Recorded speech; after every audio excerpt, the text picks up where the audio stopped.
What tools does a data scientist use?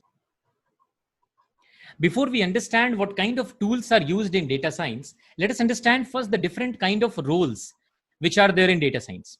Data science is not one linear domain, but it has many allied aspects to it, and it's a broad term.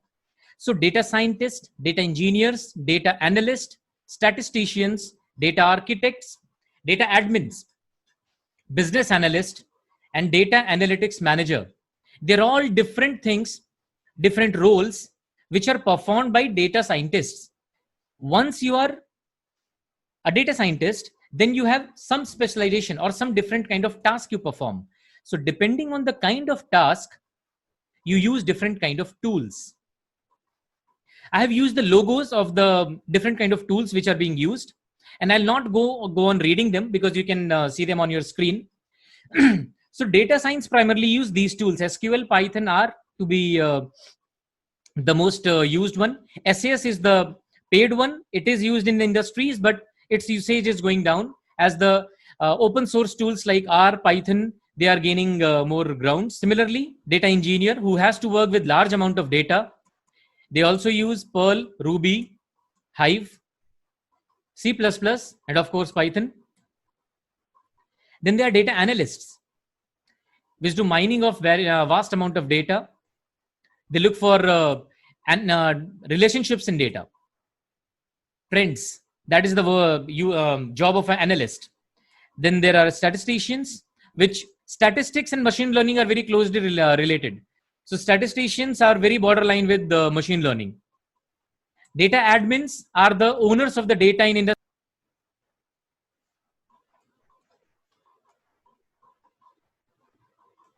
And as we noticed, Python emerges as a common tool for all roles. So there is no surprise here that Python is the most commonly used data science and most commonly used tool in data science, machine learning, and even artificial intelligence to go on. So what do you have to do if you become a data scientist? You saw till now what do you need to do to become a data scientist. Also, you saw what tools do you need to use if you become a data scientist. Now, what do you have to do?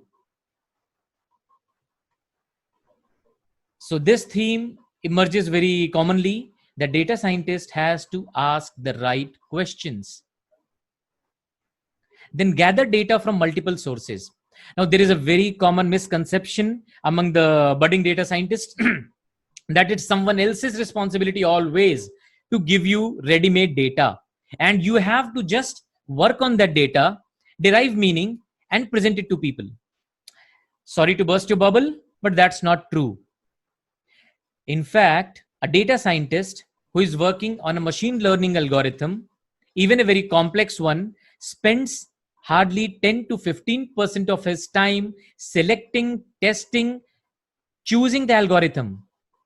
And most of the time, roughly 70% of his time is used in data cleaning, data sorting, preparation of the data, and roughly 10 to 15% of his time is used in gathering the data from multiple sources. As I said, then you have to process the raw data and convert it to a format suitable for analysis. This process is data cleaning or data wrangling, to convert the data's format, to make it possible to feed that data into your machine learning algorithm or statistical model. And when you have done all this, then you have to prepare the result and insights to share with the appropriate stakeholders. Sorry. I have again repeating this point. I emphasized on it earlier also.